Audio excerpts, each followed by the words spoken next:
Vous venez d'adopter un chaton, vous souhaitez l'accueillir de la meilleure manière, suivez-moi.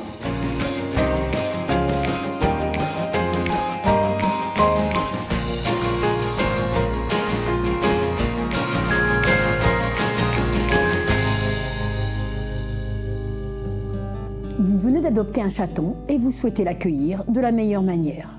Les premiers jours sont très importants pour qu'il puisse vivre ce grand changement sans stress.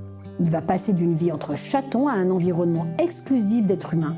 Il doit trouver dans son environnement tout ce dont il a besoin. Il est important de lui offrir un lieu de couchage sécurisant. Il dormait lové contre les autres chatons de la portée, au chaud et à plusieurs. Vous pouvez lui proposer un lieu de couchage confortable avec une bouillotte. Laissez-le dormir sans le toucher. Votre chaton doit recevoir une alimentation adaptée à son tube digestif et à son comportement alimentaire. La prise alimentaire doit être répartie sur 24 heures. Il doit avoir accès à la nourriture la nuit. Les plateaux de distribution alimentaire sont recommandés, le chaton pouvant utiliser ses pattes pour s'alimenter. L'acquisition de la propreté est un apprentissage simple dans l'espèce féline. Néanmoins, suivez le tutoriel qui lui est consacré. L'espèce féline est une espèce solitaire. Il n'est pas nécessaire à votre chaton qu'il rencontre d'autres chats. En revanche, vous devez devenir son partenaire de jeu.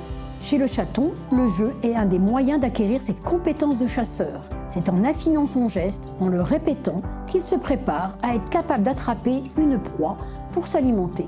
Les chats peuvent être plus ou moins chasseurs et ce trait de tempérament est en grande partie d'origine génétique. Ne cherchez pas à l'inhiber, c'est peine perdue et source de frustration. Cherchez plutôt à satisfaire ce besoin par les jeux.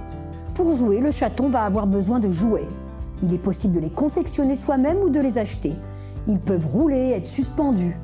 Pour les jeux, soit le chaton les anime lui-même, soit c'est un dispositif à pile, soit c'est vous qui l'animez. Certains déconseillent les jeux avec laser pour une supposée frustration. Si le chat exprime ses comportements de prédation sur le laser et non sur les propriétaires, il remplit son rôle.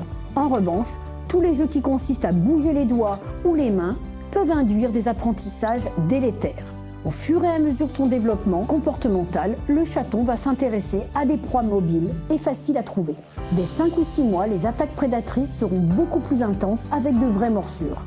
Si les propriétaires estiment que le chaton n'a qu'à se débrouiller tout seul, les attaques de prédation peuvent s'exercer sur les mollets et les pieds au passage des humains. Le chaton est caché et par surprise se jette sur les propriétaires. Le choix se porte sur la jante féminine qui pousse des cris aigus, lui rappelant sa préférence pour les proies de type rongeur.